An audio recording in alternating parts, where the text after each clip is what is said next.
Coronavirus stay-at-home orders sent the usage of virtual meeting software Zoom through the roof. That's right. The number of people using the service way up, and so are privacy intrusions and unwanted meeting participation. Some of it's harmless, but some of the meetings have been interrupted by pornographic and racist images.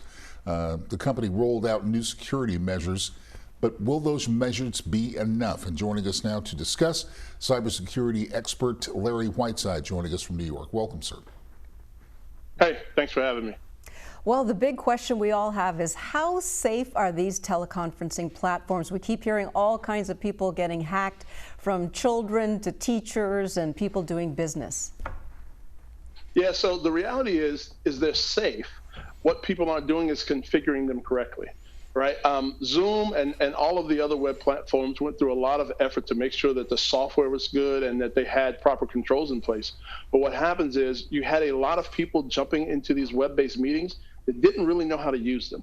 They weren't using passwords. They weren't putting in using the waiting room feature. And so with that, it was basically an open forum. You can randomize a number and sort of guess the numbers to jump into anybody's Zoom meeting if it didn't have the right controls.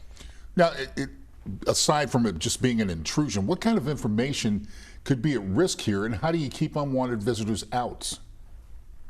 Yeah, so it depends on the meeting, right? It could be privacy information, it could be health related, because there's a lot of telehealth type conferencing that is going on through Zoom. So there's a plethora of the type of information it could have been. But the key is understanding how to properly set it up, right? So the first is use passwords. Every web conferencing tool has a password mechanism.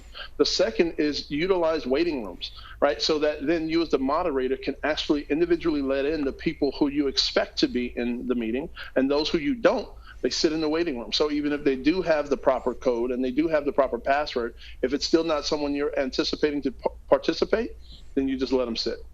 So we're also hearing about Facebook and other platforms now trying to get in on this teleconferencing. Are there any that you recommend in particular? So I actually recommend Zoom, even though Zoom went through a number of different security issues. From my personal standpoint, because of the capabilities they have, I know the executives there and I know the effort that they're putting in. But I'll tell you, honestly, it's really a personal preference. It's about ease of use. It's about which one you understand better and is going to give you the level of comfort that you as an individual need to participate in.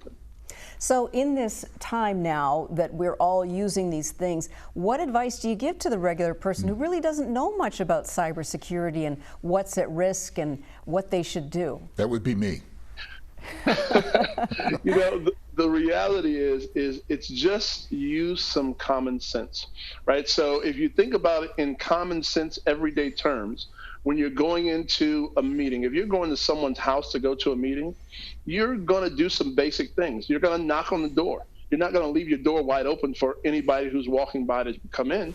Right. So when you think about it, and just if you think about utilizing these tools in everyday terms, it'll help you better understand the things you need to do. So closing the door, put a password in place, right? Use a waiting room. It's those simple types of things that we just have to be able to figure out how to apply to everyday life.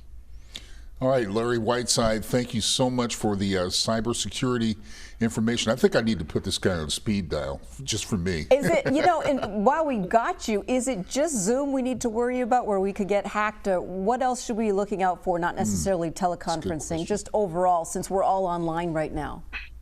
Yeah, so honestly, that's a good question. So right now, attackers utilize things like this pandemic to their advantage. They know people want to give, they know people want to donate, they know people want more information about the virus and things that are going on. And so they're standing up fake sites and they're standing up all sorts of things to try and get you to give your credit card number or to give personal information related to what it is you're trying to do. And so it's be diligent. It's read the words.